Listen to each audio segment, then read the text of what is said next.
पूरी क्लास की पीडीएफ मैं सेंड कर दूंगा, तो नोट्स बन पाता है, आप लिख पाते हो लिख लीजिएगा। हाँ 6.1 बहुत बेसिक्स है, इसलिए 6.2 से आज स्टार्ट करेंगे। चलिए ठीक है। हेलो एवरीवन, सभी को फिर से गुड इवनिंग। तो आप सभी को पता है आज से हम लोग एग्जाम प्रिपरेशन क्लास से स्टार्ट करने वाले हैं। आपके एग्जाम काफी नजदीक है, 30 सितंबर से बताया भी था। तो आज से हम लोग क्या करेंगे, एग्जाम के लिए तैयारी करेंगे। इसमें सबसे पहले आप सभी ने बोला चैप्टर नंबर 6 करना है, तो ट्रायंगल से आपका चैप्टर नंबर 6 में आपका त्रिभुज यानी ट्रायंगल। इस चैप्टर में बेसिकली हम लोग समरूपता के बारे में पढ़ते हैं, सिमिलैरिटी के बारे में पढ़ते हैं, बहुत ही बेसिक से डिस्कस करेंगे। अच्छा, इसका जो इसमें 3 एक्सरसाइज है टोटल आपका, 6.1, 6.2 और 6.3। तो 6.1 बहुत बेसिक से एक्सरसाइज है, समरूपता और सर्वांग समता के बारे में डेफिनेशन बेस्ड है, तो इसको हम लोग बाद में करेंगे। ठीक है, पहले हम लोग 6.2 से स्टार्ट करते हैं। पहले 6.2 पढ़ लेंगे, उसके बाद समरूपता के बारे में आएगा। 6.1 बहुत बेसिक्स है, एक बार इसको जल्दी से डिस्कस कर लेंगे, उसके बाद 6.3 करेंगे। 6.2, 6.1 देन 6.3। तो 6.2 में सबसे पहले क्या है, बीपीटी बेसिक प्रोपोर्शनलिटी थ्योरम। तो क्या है, इसको समझने के लिए पहले मैं कुछ आपको बेसिक बता देता हूं, ताकि इस चैप्टर में कहीं पर भी कोई इशू ना हो, आपको सारा चीज समझ में आते रहे। अभी क्लास स्टार्ट करने के पहले भी कुछ कुछ चीज डिस्कस कर रहा था। जैसे इसमें सबसे पहले 6.2 में जो पढ़ना है आपको, सबसे इंपॉर्टेंट जहां से क्वेश्चन बहुत सारे आपके एग्जाम में आएंगे ही आएंगे 100%, वो है आधारभूत समानुपातिकता प्रमेय, जिसको इंग्लिश में कहते हैं basic proportionality theorem. Short form में इसको कई बार लिखा जाता है बीपीटी, बेसिक प्रोपोर्शनलिटी थ्योरम। इसको एक और नाम दिया जाता है थेल्स थ्योरम। ठीक है, थेल्स थ्योरम या थ्योरम नंबर 6.1। तो ये सारे चीज सेम है, थेल्स थ्योरम बोलो, 6.1 थ्योरम बोलो, बीपीटी बोलो, बेसिक प्रोपोर्शनलिटी थ्योरम बोलो, या आधारभूत समानुपातिकता थ्योरम बोलो, प्रमेय। अब यहाँ पर एक वर्ड आपको दिख रहा होगा, समानुपातिकता। तो समानुपातिकता या समानुपात, ठीक है, इसके बारे में थोड़ा सा समझ लीजिए, क्योंकि कई बार यूज होगा। समानुपात दो वर्ड से मिलकर बना हुआ है, समान प्लस अनुपात। ठीक है, समान प्लस अनुपात। तो कुछ क्वांटिटी अगर कुछ इस तरीके से लिखे हैं कि उनका अनुपात सेम हो, तो उसको हम समानुपात में कहते हैं। फॉर एग्जाम्पल, आपने चैप्टर नंबर 3 में भी देखा था, गुणांकों का अनुपात हमने निकाला। चैप्टर 3 को याद करिए, वहां पर हमने निकाला था A1/A2, बोला था B1/B2 निकालिए, और देखा था दोनों बराबर हैं या बराबर नहीं है। कई बार बराबर आता था, कई बराबर नहीं आता था। ठीक है, तो ये हमने क्या निकाला था, रेशियो बोला था, वहां पर रेशियो निकाल रहे हैं, अनुपात निकाल रहे हैं। तो कई बार होता है कि अनुपात बराबर आते हैं, कई बार अनुपात बराबर नहीं आते हैं। अगर बराबर आएगा तो उसको समानुपात बोलेंगे, अगर A1/A2 B1/B2 के बराबर आ जाएगा तो अनुपात सेम रहेगा। फॉर एग्जाम्पल, अगर मैं बोलूं कि मेरे पास एक बॉक्स है, ठीक है, एक बॉक्स है, इस बॉक्स में दो टाइप के गेंद रख रहा हूं मैं। ठीक है, कुछ रेड बॉल डाल रहा हूं और इसके अंदर कुछ ब्लू बॉल डाल रहा हूं। ठीक है, अब यहां पर मैं क्या कर रहा हूं, रेड बॉल की संख्या देखो, मैं लिख रहा हूं यहाँ पर लाल कितने गेंद है, यहाँ पर मैं बोलो 3 गेंद लाल है। और ब्लू बॉल कितने हैं, तो मैं कह रहा हूं यहाँ पर टोटल 5 गेंद ब्लू है। तो रेड बॉल और ब्लू बॉल का अनुपात आपसे पूछे तो क्या बोलोगे, अनुपात पूछ रहा हूं, मुझे बताइए, रेड बाई ब्लू। 3:5, तो आप कहोगे सर 3:1। यहाँ पर जो अनुपात आएगा 3:5 या 3/5 लिख देंगे। ठीक है, इसको 3:5 ऐसे भी लिखते हैं, लेकिन यहाँ पर हम लोग इस चैप्टर में जनरली 3/5 लिखेंगे, 3:5। अगर मैं बोलूं कि लाल बॉल की संख्या 3 की जगह पर मैं 6 लिखता हूँ, ठीक है, और ब्लू बॉल की जगह पर मैं कहता हूँ कि मेरे पास 10 गेंद है। ठीक है, अब मैं इस केस में आपसे पूछूं कि रेड बॉल और ब्लू बॉल की अनुपात कितनी है, तो आप क्या बोलोगे, रेड बटा ब्लू 3/5। करके देखिए। अभी भी आप कहोगे सर ये 6/10 को आप लिखोगे 6/10, लेकिन 6/10 को हमेशा अनुपात को सिंपलेस्ट फॉर्म में लिखते हैं, सरलतम रूप में सिंप्लीफाई कर सकते हैं। तो आप इसको 2 से काटिएगा, 2 तिया 6 आ जाएगा, 2 पंजे 10 आ जाएगा। तो अभी भी आपको 3/5 दिख रहा है। तो इसका मतलब क्या हुआ, ये केस नंबर 1 में, ये वाले केस में, और केस नंबर 2 में हमारा गेंद का संख्या तो बदल गया, गेंद की संख्या देखिए 3 से 6 हो गई, 5 से 10 हो गया, लेकिन उनका अनुपात सेम रखा क्या मैं, अनुपात सेम है। यहाँ भी आपको 3/5 दिख रहा था, यहाँ भी 3/5 यस दिख रहा सर। था। ठीक है, हम ऐसा ही बोल सकते हैं सर, 6/10 का ही मतलब होता है 3/5 कैंसिल होकर वही आ जाएगा। लेकिन इसका मतलब ये नहीं है कि 6 का मान 3 के बराबर होता है और 10 का मान 5 के बराबर होता है, नहीं, आपको पता है 10 5 से अलग है। तो अनुपात सेम है, नंबर अलग अलग है। मैं यहाँ पर आपसे बोलूं कि आपने क्या किया, यहाँ पर बोल दिया कि 15 गेंद है मान लो हमारे पास। ठीक है, रेड गेंद मैंने बोला 15, 15। ठीक है, तो ब्लू गेंद कितने होने चाहिए, चलो मैं यहाँ पर बता ही देता हूँ, 25। अब मुझे बताइए रेड बॉल और ब्लू बॉल के अनुपात कितनी है, अभी भी 3/5 है क्या, अभी भी आप देखोगे रेड बाई ब्लू करोगे तो 15/25 करने का मतलब 5 से कट जाएगा ये, तो 5 से काटेंगे, 5 3 15, 5 पंजे 25, तो अभी 3/5 आ गया। फिर तीनों ही केस में आपको दिख रहा है अनुपात सेम है, और इसी टाइप के कंडीशन को समानुपात कहते हैं, समानुपाती भी कहते हैं, ठीक है। प्रोपोर्शनल इसी को कहते हैं, प्रोपोर्शनलिटी जो दिख रहा है आप, ठीक है। वे सारे क्या है, प्रोपोर्शनल्स है। हमने क्या किया, इतना जल्दी मैंने नंबर कैसे लिखा, मैंने क्या किया ना, रेड बॉल को मैंने दुगना किया, 3 से दोगुना किया 6, तो ब्लू बॉल को मैंने दुगना कर दिया, 5 से 10 कर दिया, ठीक है। अगर मैं लाल बॉल को 5 गुना कर रहा हूँ, 3 पंजे 15, तो मैं ब्लू बॉल को भी 5 गुना कर दिया, 5 पंजे 25, ठीक है। मैं मान लो यहाँ पर कहता हूँ कि रेड बॉल की संख्या में 21 लिख रहा हूँ, तो ब्लू गेंद की संख्या कितनी होनी चाहिए, 3 से देखिए क्या किया आपने, 7 गुना किया, तो ब्लू को 35। बोलो 35। तो आपको पता है अगर लाल बॉल को आपने 7 गुना किया है, तो ब्लू गेंद को भी आप 7 गुना कर दीजिए, 7 पंजे 35, तो आप देखोगे 21 और 35 का भी जो रेशियो आएगा 3/5 ही आएगा। तो गेंदों की संख्या बदलते जा रही है, अनुपात सेम है। तो यहाँ पर मैंने कुछ नहीं समझाया आपको, सिर्फ और सिर्फ समानुपात का मतलब बताया। क्लियर, ठीक है। चलिए अब आगे आते हैं, बीपीटी कहता क्या है। बीपीटी कहो, देखो ये जो थ्योरम आपको दिख रहा है 6.1 आपके किताब में, इस थ्योरम का नाम है थेल्स प्रमेय, क्योंकि थेल्स ने दिया। थ्योरम 6.1, ये तो बस नंबर है कि चैप्टर नंबर 6 पढ़ रहे हैं, चैप्टर नंबर 6 का पहला थ्योरम है, तो 6.1 कह दिया, अलग अलग किताब में अलग अलग हो सकता है। उसके बाद मैं अगर बोलूँ कि इसको क्या कहते हैं, बीपीटी कहते हैं, बेसिक प्रोपोर्शनलिटी थ्योरम या आधारभूत समानुपातिकता प्रमेय। बोलता क्या है ये, देखो आपका जो हाफ ईयरली एग्जाम है 40 नंबर का है, तो इसमें प्रूफ नहीं पूछेगा आपसे, फाइनल एग्जाम में इसी थ्योरम का प्रूफ भी करवाऊंगा। अभी मैं प्रूफ इसका नहीं बता रहा, बस इस थ्योरम को समझते हैं, इस थ्योरम पे बेस्ट क्वेश्चन करते हैं, क्वेश्चन प्रूफ वाले करेंगे, इस थ्योरम का प्रूफ अभी नहीं देख रहे हैं। तो क्या कहता है, यदि किसी त्रिभुज की एक भुजा के समांतर अन्य दो भुजाओं को भिन्न भिन्न बिंदुओं पर प्रतिच्छेद करने के लिए एक रेखा खींची जाए, तो ये अन्य दो भुजाएं एक ही अनुपात में विभाजित हो जाती हैं। ये इंपॉर्टेंट है, एक ही अनुपात में विभाजित हो जाना। एक ही अनुपात में विभाजित हो जाना मतलब समानुपाती होंगे, समान अनुपात में डिवाइड होंगे। कौन किसको डिवाइड कर रहा है नहीं समझ में आया, ठीक है, पढ़ते हैं फिर से इसको। बोल रहा है एक त्रिभुज, इतना तो समझ में आ गया ना, इसको पढ़ करके सर त्रिभुज की बात की गई है, बिल्कुल समझ में आ गया सर, एक त्रिभुज की बात की गई है। तो हमने एक त्रिभुज बना लिया, जैसा भी आपको त्रिभुज बनाना है अपने कॉपी में बना लीजिए, ठीक है। तो एक मैंने एक त्रिभुज बनाया, इसका एक नाम भी दे दो, इसका नाम दिया मैंने एबीसी, सबसे प्यारा नाम हमारा यही है, एबीसी डालते रहते हैं, एबीसी PQR, ठीक है। अब मैं बोल रहा हूँ ठीक है, हमने त्रिभुज तो बना लिया कि त्रिभुज की एक भुजा के समांतर, अब इसमें 3 भुजाएं, किसी भी भुजा के समांतर आप एक लाइन खींच दीजिए। तो मैं बीसी के समांतर एक लाइन खींच रहा हूँ, ठीक है।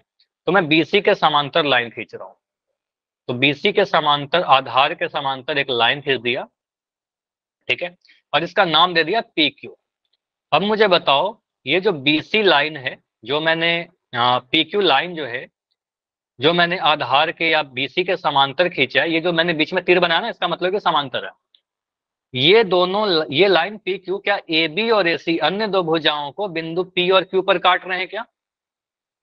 Yes sir. ठीक है, तो यहां पर आपको दिख रहा है कि AB और AC को बिंदु P और Q दो अलग अलग बिंदु पर काट रहा है PQ लाइन। तो वही पीछे यहां बोला है, अन्य दो भुजाओं को भिन्न भिन्न बिंदु पर प्रतिच्छेद करने के लिए एक रेखा अगर खींचे, ठीक है, इन दैट केस ये अन्य दो भुजाओं को एक ही अनुपात में डिवाइड करेंगे। एक ही अनुपात कहने का मतलब जैसा भी आपने देखा 3/5, 3/5 सभी जगह आ रहा था पीछे वाले पेज पर, ठीक है। यहाँ पर, तो यहाँ पर आप क्या समझिएगा, आपको सर इसका मतलब अगर यहाँ पर आपको बताना होगा, इस थ्योरम को मैं मैथमेटिक्स के लैंग्वेज में लिखूं, तो आप बोलिएगा यदि, सिर्फ इतना लिख देना कि अगर कभी आपको दिख जाता है कि PQ लाइन समांतर है BC लाइन के, ये सिंबल का मतलब पता होना चाहिए सभी को, दो लाइन खींचने का मतलब क्या, समांतर, ये समांतर का साइन है, पैरेलल का सिंबल है कि AB line BC, PQ line BC के समांतर है। तो इसका मतलब क्या होगा, आप कह सकते हो सर AP/PB। आपने क्या लिया, BC के तो समांतर है, बाकी दो भुजा AB को देखना है और AC को देखना है, इन दोनों को देखना है, ठीक है। जिसका समांतर उसको छोड़ दीजिए, तो आपको देखना है यहाँ पर और यहाँ पर। तो आप A से स्टार्ट करिए बढ़ना, पहले दिख रहा है आपको AP, फिर PB, तो आपने लिखा AP/PB बराबर, यहाँ से बोलिए दूसरे साइड AQ/QC, तो मैं लिख सकता हूँ AQ/QC, ऐसा होगा। यही आपका थ्योरम नंबर 6.1 कहता है। समझ में आया ये थ्योरम का स्टेटमेंट क्या है हमारा, बताओ। Yes sir. इस थ्योरम के स्टेटमेंट को और भी एक दो एग्जांपल के थ्रू हम लोग समझते हैं, ठीक है। हो सकता है कि आपके एग्जाम में फिगर डायरेक्ट ऐसा ना दे करके कुछ घुमा करके दे दे, ठीक है। तो अगर मैं कभी ऐसा लिखता हूँ कि फिगर ऐसे ना दे करके हमें ऐसे बना दिया, ठीक है।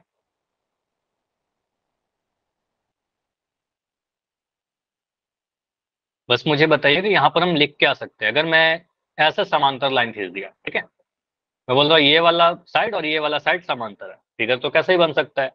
मैंने यहाँ दे दिया नाम पी क्यू आर, ठीक है, पी क्यू आर, और यहाँ दे दिया एम एन, ठीक है।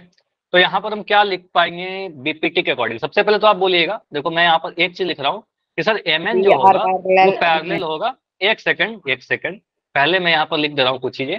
जब तक मैं ये कंडीशन नहीं दूंगा कि एम एन जो है पैरेलल है आर एम आरपी या पी आर के, एम एन लिखा तो आप आरपी लिख दीजिए, ठीक है, आरपी।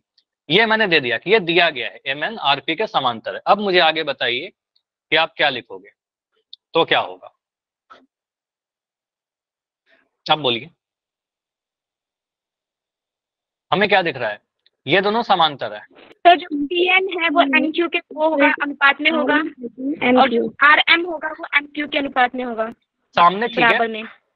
देखिए आप सिंपली इतना बोलोगे, सर हमारा जो पैरेलल लाइन आया, ये पैरेलल जो लाइन आया एम एन, ये किसके समांतर है, वो पी पी आरपी के समांतर है, ठीक है।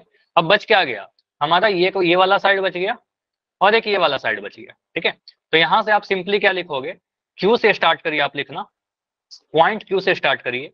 आप यहां लिख सकते हो सर क्यू एन, ठीक है, बटा एन पी, ठीक है। मैंने क्या किया, क्यू एन बटा एन पी। अब दूसरे साइड चले जाइए, ठीक है, क्यू एम बटा एम आर, ठीक है। तो हम यहाँ पर लिख देंगे क्या, क्यू एम बटा एम आर, ये लिख सकते हैं। इसमें कोई भी तीन चीज दिया रहेगा, चौथा आपसे पूछ लेगा, ठीक है। समझ में आया, बताइए। Yes sir. अगला मैं फिगर यहीं पर बना रहा हूँ, चलिए ऐसा फिगर बना दिया, बस एग्जाम में यही कहेगा। इसी टाइप से कुछ कुछ फिगर आपसे बनाते बना के क्वेश्चन आएगा। मैं पैरेलल बना दे रहा हूं ऐसा, दे रखा है कि आपका ए बी सी, और यहां लिख दिया पी क्यू।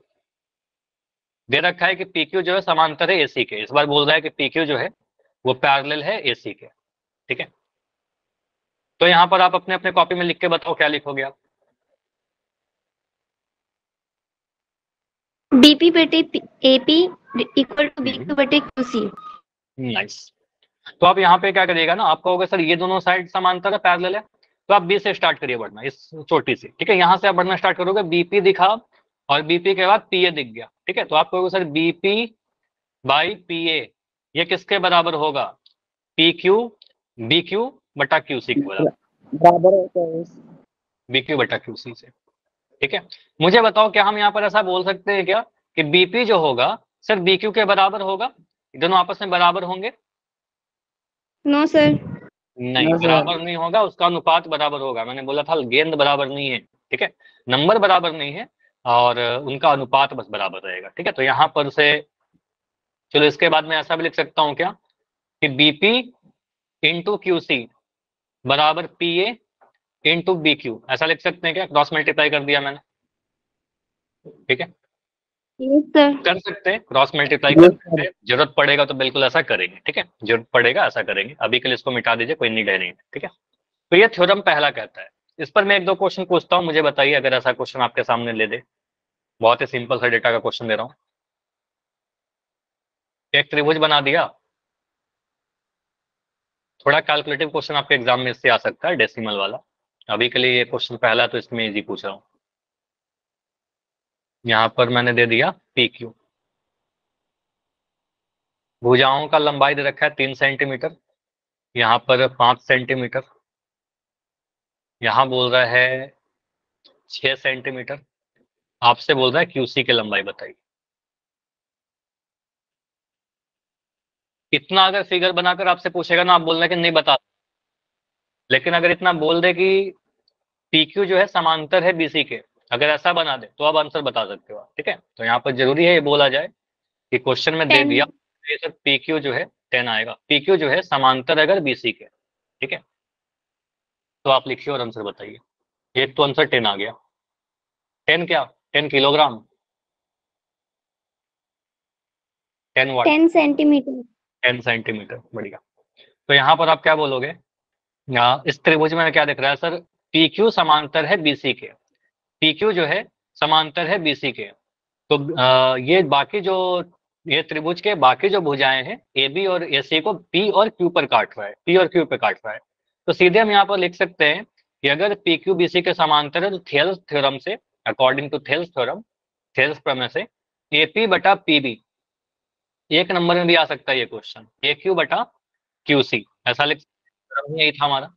एपी का वैल्यू कितना है? एपी का वैल्यू आपका 3 है, 3 सेंटीमीटर के जगह 3 लिख देना। पीबी का वैल्यू कितना है? 5 है, 5 लिख दिया। एक्यू का वैल्यू लिख दिया 6।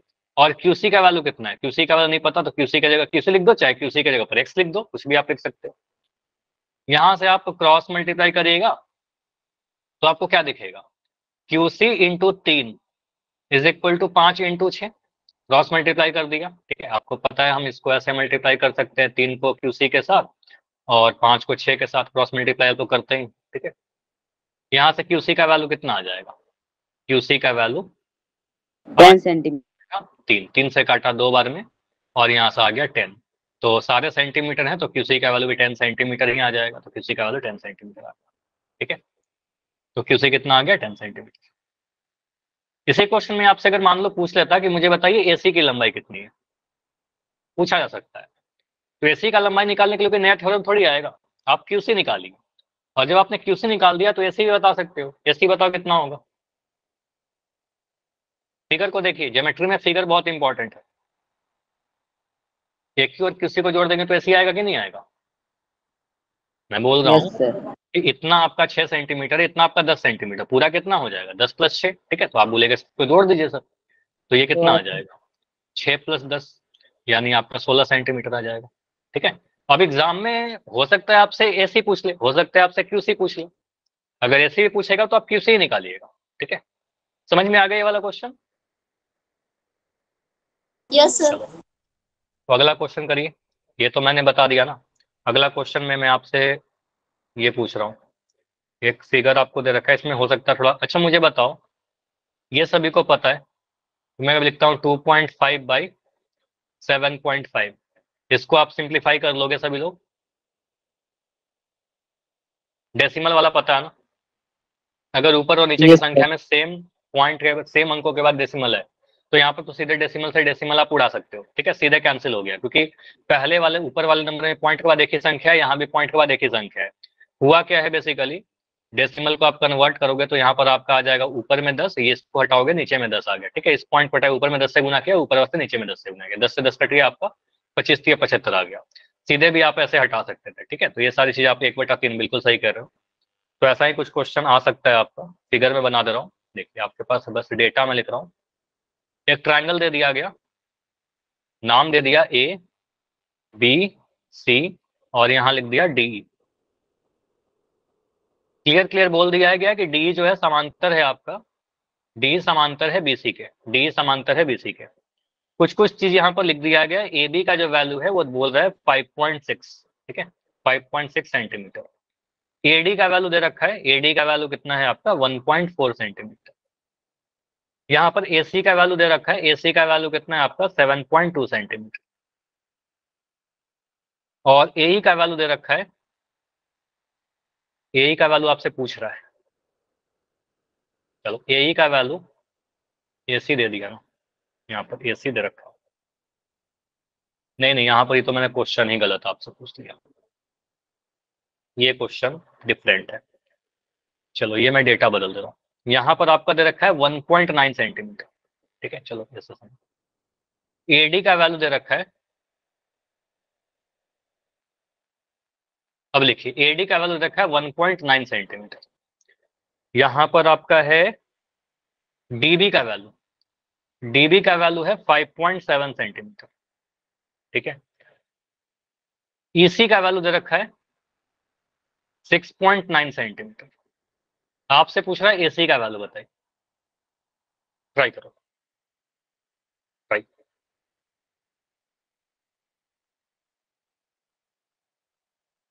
जरूरी क्या है कि लिख दे कि डी समांतर है, फिगर बना दिया था, फिगर में लिखा रहा है डी समांतर है बीसी के, बीच में जो तीर दिख रहा है ना वही बता रहा है कि डी बीसी का समांतर है, ये गिवन है, क्वेश्चन में दे रखा है।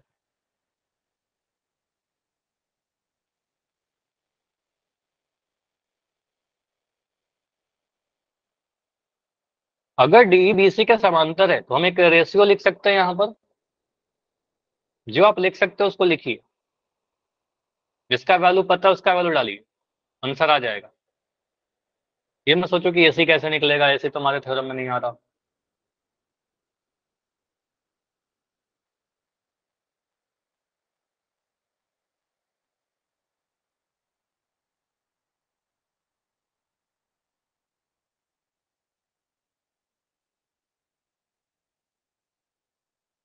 क्योंकि डी बीसी का समांतर है इसलिए हम ऐसा बोल सकते हैं कि नहीं, एडी बटा डीबी, एडी और डीबी का जो अनुपात होगा, एडी बटा डीबी,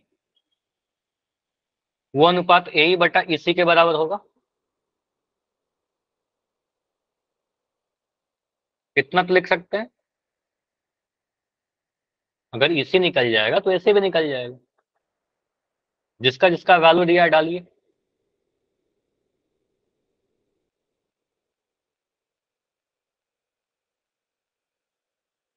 अगर किसी का इसी भी आ जाता तो बता देना, इसी का वैल्यू आ गया क्या, इसी तो दे रखा है, एसी का वैल्यू, एई का वैल्यू, एई का वैल्यू भी आ जाता तो बता दो। सर ए की वैल्यू 2.3 सेंटीमीटर आई है। 2.3 सेंटीमीटर, 2.3 में आप इसी जोड़ दीजिए तो आपका एसी आ जाएगा। ज्योमेट्री एक ऐसा चीज है जहां पर हर चीज का फॉर्मूला नहीं होता, ठीक है, तो आपको फिगर को एनालिसिस करना होगा, ठीक है, आपको तो एक फॉर्मूला थोड़ी यहाँ पर बताएंगे, आपको दिख रहा है कि ए और इसी को जोड़ देंगे सर एसी आ जाएगा, ठीक है, तो आपको यहाँ पर ए जोड़ की देना। वैल्यू 9.2 सेंटीमीटर होगा। ठीक है, चलो अब मैं यहाँ पर कर रहा हूँ सॉल्व। देखो यहाँ पर आप क्या बोलोगे, सर हमने क्या किया, डीबी अगर डी अगर बीसी के समांतर है तो हम बोल सकते हैं एडी बटा डीबी बराबर ए बटा ईसी होगा, थेल थ्योरम यूज कर रहे हैं, आप यहाँ पर लिख देना एग्जाम में, बीपीटी भी लिख दोगे ना काम चल जाएगा आपका बीपीटी से, ठीक है, अगर एक नंबर से ज्यादा क्वेश्चन है। एडी का वैल्यू कितना है, एडी का वैल्यू 1.9 है, डाल दिया यहाँ पर। डीबी का वैल्यू कितना है, डीबी का वैल्यू 5.7 है, यहाँ पर लिख दीजिए 5.7। एई का वैल्यू कितना नहीं पता, एई तो मैं एई छोड़ दे रहा हूँ। इसी का वैल्यू, इसी का वैल्यू 6.9 तो मैंने डाल दिया। इसको आप यहाँ पर आप ऐसे लिख सकते हो, 1 पॉइंट यहाँ पर देखो, पॉइंट से पॉइंट हटा दे, पॉइंट से तो पॉइंट हट जाएगा, दोनों के बाद पॉइंट के बाद एक ही संख्या है। 19 के टेबल में 57 आता है क्या, 19 से कम 19, 19 तिया 57, तो हम ऐसा लिख सकते हैं क्या, ए बटा 6.9 जो होगा वो 1/3 के बराबर होगा। यहां से हम ऐसा लिख सकते हैं क्या कि ए का जो वैल्यू होगा वो 6.9 ऊपर चला जाएगा, 6.9/3 बन जाएगा। 6.9 को अगर 3 से डिवाइड करोगे, 69 को अगर 3 से आप डिवाइड करोगे तो इस बार में कट जाएगा, 3 दूनी 6, 0.33, तो 2.3 आ गया, तो ए का वैल्यू 2.3 आ गया। तो हमने बोला कि ए जो है आपका वो 2.3 सेंटीमीटर आ गया। अब यहाँ पर आंसर मत कर दीजिएगा, एक ऑप्शन हो सकता है, ऑप्शन नहीं है, ठीक है, आपसे क्या पूछा गया, एसी पूछा गया। अब यहाँ से हम ये लिखेंगे, फिगर के अकॉर्डिंग, फिगर को देखिए, फिगर में हमें दिख रहा है सर एसी का वैल्यू क्या है आपका, एई प्लस ईसी, एई और इसी को जोड़ दीजिएगा तो आपका पूरा एसी बन जाएगा, ठीक है, तो आप यहाँ से देखिए एई का वैल्यू आपका 2.3 है और इसी का वैल्यू आपका 6.9 था, ठीक है, इन दोनों को जोड़िए। 23 और 69 को आप जोड़ दीजिए, आपको पता है पॉइंट के नीचे पॉइंट रहता है बस डेसिमल। 69 पॉइंट के नीचे पॉइंट लगा दिया, 9 3 9 10 11 12 का 2 पॉइंट आ गया, 6 2 8 1 9, ठीक है, तो 9.2 आ रहा है ना, 9 सेंटीमीटर, क्या ये सही है, तो एसी का value Yes, sir. 9.2 centimetre, clear. तो ऐसा क्वेश्चन आएगा, कर लोगे, आपके आदर्श अग्रवाल बुक से ये क्वेश्चन है, हो सकता है कि आपके एग्जाम में आ जाए, डेटा बदल करके आएगा, बार बार करो, डेटा हो सकता है कि बदल दे, क्वेश्चन का कंसेप्ट नहीं बदलेगा, और 100% श्योर रहिए क्वेश्चन आ रहा है आपके एग्जाम, ठीक है। चलिए अब इस थ्योरम का आगे बढ़ने के पहले और भी क्वेश्चन करें, उसके पहले मैं इसका कन्वर्स बताता हूँ, इस थ्योरम का विलोम। अभी तक मैंने क्या बोला, अभी तक मैंने बोला कि अगर हमारे पास एक त्रिभुज है और इट इज गिवन दैट, ये दे रखा था कि मैं इसके एक भुजा के समांतर एक लाइन खींच रहा था, बोल रहा था ना बार बार, इसके समांतर मैंने एक लाइन खींचा, ठीक है। और अगर समांतर लाइन खींचा तो ये बाकी दो भुजाओं को क्या करता था, सेम अनुपात में डिवाइड करता था।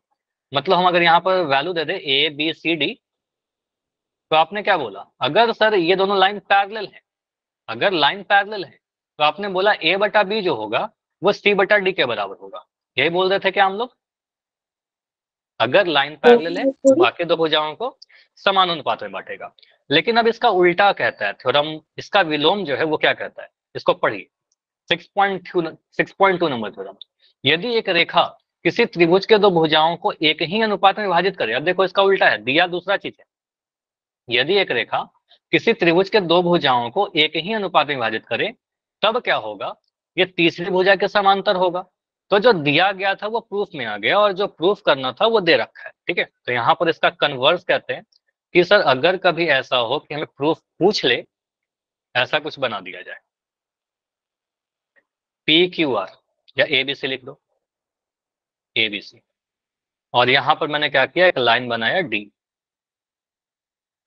अब क्वेश्चन में दिया नहीं गया है कि ये समांतर है कि नहीं है, ठीक है, हमसे नहीं बोला गया है कि समांतर है या नहीं है, तो हम देख करके मेजर तो करके बोलेंगे नहीं, ठीक है, हर चीज का प्रूफ होना चाहिए। तो यहाँ पर आप क्या बोलोगे, हम कैसे प्रूफ करेंगे सर कि डी बीसी का समांतर है। तो आप रेशियो देखिए, एडी बटा डीबी देखिए, यदि आप यहाँ पर देखोगे, आप क्या निकालोगे पहले, एडी और डीबी का अनुपात, एडी का वैल्यू दिया हो डीबी का वैल्यू दिया हो तो एडी बटा डीबी निकालिए, और उसके बाद क्या करिए, एई निकालिए, एई बटा ईसी निकालिए।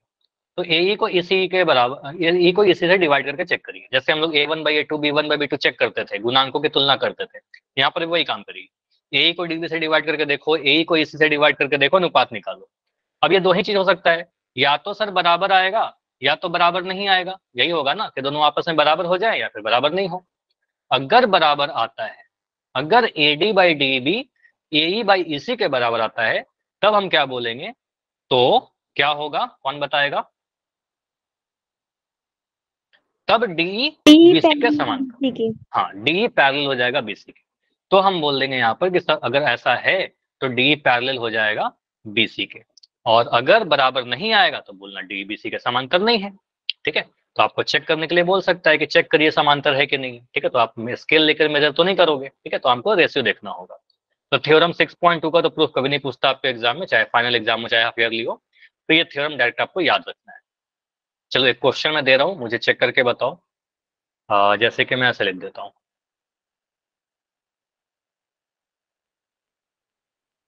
मैंने यहाँ पर लिखा 4 सेंटीमीटर, यहाँ लिख दिया 6 सेंटीमीटर, यहाँ लिख दिया